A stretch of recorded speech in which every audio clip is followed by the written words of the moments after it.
इंसान बनो, एक इमोशनल कहानी। मैं अपने दोस्तों के साथ फेमस जूस की दुकान पर बैठा था। हमने जूस का ऑर्डर दे दिया था।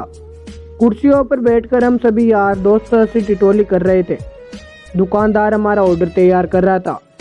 तभी वहाँ पर एक बूढ़ा लगभग 75-80 वर्ष का आदमी आकर खड़ा हो गया। कमजोर था, चेहरे पर भूख साफ नजर आ रही थी। आंखें चेहरे में अंदर घुसी हुई थी, लेकिन आंखों में पानी चमक रहा था। देखकर ही पता चल रहा था कि अपना गुजारा मांग कर चलाता होगा।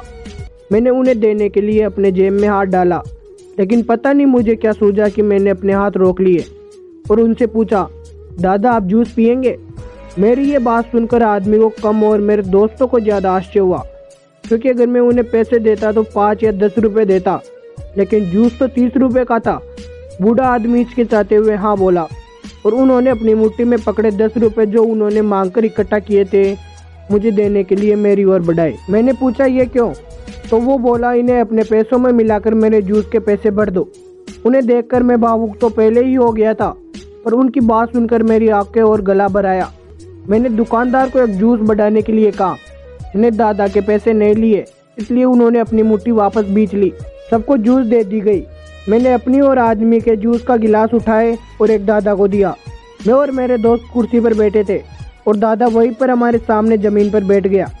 मैं अपने आप को लाचार और गरीब महसूस करने लगा, क्योंकि दुकानदार मेरे दोस्त और बाकी एक ग्राहक कहीं कुछ बोल ना दे, इसलिए मैंने बेचारे भिखारी दादा को कुर्सी पर बैठने के लिए नहीं कहा। मैं घुटन महसूस करने लगा।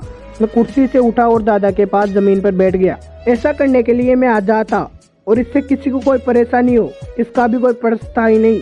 मेरे दोस्त बड़ी अजीब नज़रों से मेरी तरफ देख रहे थे। वो कुछ बोल पाते इससे पहले दुकानदार ने दादा को उठाया और कुर्सी पर बिठाया और मेरी तरफ मुस्कुराकर देखते हुए हाथ जोड़कर बोला, साहब ऊपर बैठिए, मेरी दुकान पर ग्राहक हजार आते हैं, इंसान कभी कभी आते हैं।